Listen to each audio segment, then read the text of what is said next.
आप इसको मात्र आयोजन मत मानो।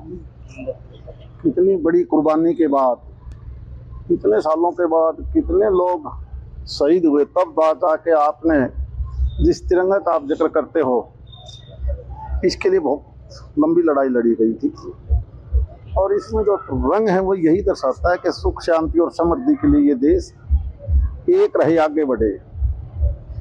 और क्योंकि आज के हालात देश और दुनिया में सबको नजर आ रहे हैं, अगर आपका ये तिरंगा थोड़ा सा भी झुक गया तो पड़ोस के देशों में आप हालात देख रहे होंगे।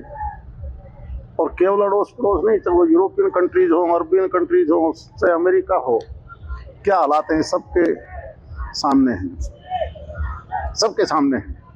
और हम याद केवल इसलिए करते हैं चीज़ों को, इस झंडे को पाने के लिए।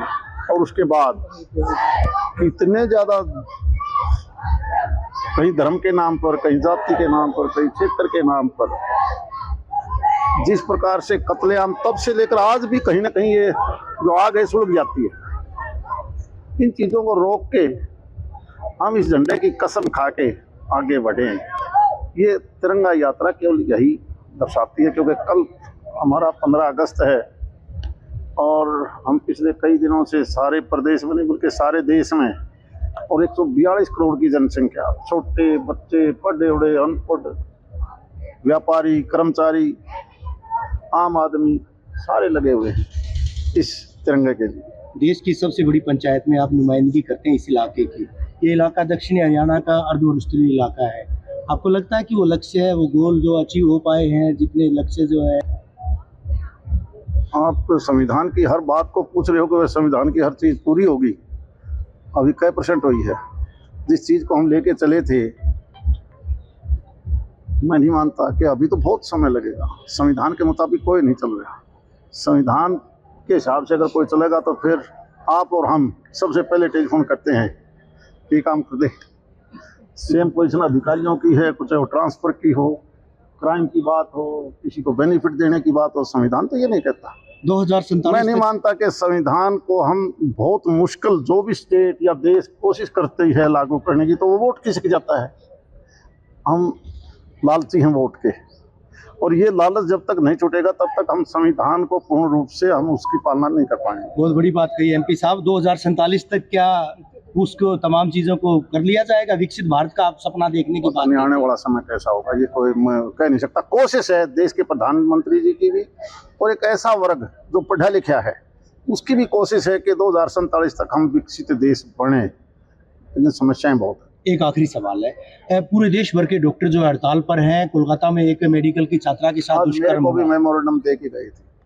उनकी 3 मांगे थी, 3, और मैंने बड़े खुल के उनसे भी पूछ लिया। आपकी 2 चीज़ें तो भारत सरकार भी, स्टेट गवर्नमेंट भी इम्प्लीमेंट कर सकती हैं जी।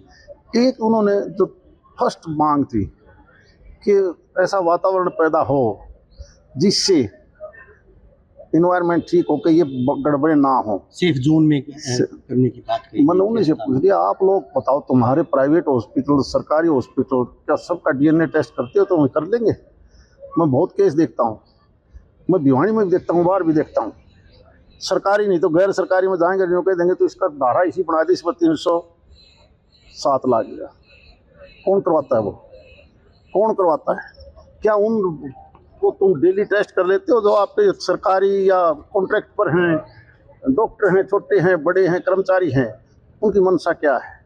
उस चीज़ को तो हम सब मिलके ही, सरकार का हाथ में नहीं है वो।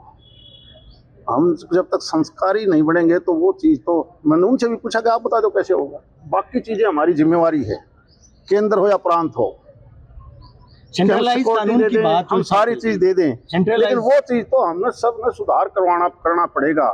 मैं भिवानी का भी देखता था, ऐसे ऐसे केस मिले, प्राइवेट डॉक्टर ही मिलके मेडिकल बोर्ड तक भी कहीं ना कहीं लाइन जोड़ रहे हैं कि तू तेरा हिस्सा ले ले, मैं मेरा ले लूँ और बना दे 360 तक। लेकिन क्या इलाज करोगे उसका? सेंट्रलाइज कानून की बात कही गई, वो तो संसद बनाती है, उसमें क्या है भागीदारी? किस चीज का सेंट्रलाइज कानून?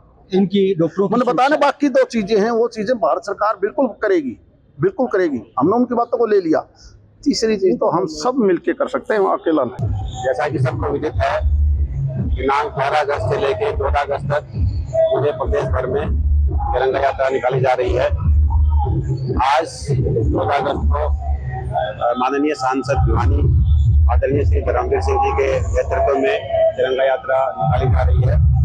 तो मेरा आपके माध्यम से पूरी जनता से ये निवेदन है कि वो अपने घर पर तिरंगा फहराएं और कल जो स्वतंत्रता दिवस है उसमें भी बढ़ चढ़ कर भाग लें। देखिए, ये तिरंगा यात्राएं जो है वो प्रदेश भर में निकाली जा रही हैं। 78वें स्वतंत्रता दिवस के उपलक्ष्य में यूथ को जो है राष्ट्र निर्माण से जोड़ने के लिए ये तिरंगा यात्राएं निकाली जा रही हैं, ताकि हमारा जो है राष्ट्र निर्माण में यूथ भाग ले और 2047 तक भारत को विकसित करें।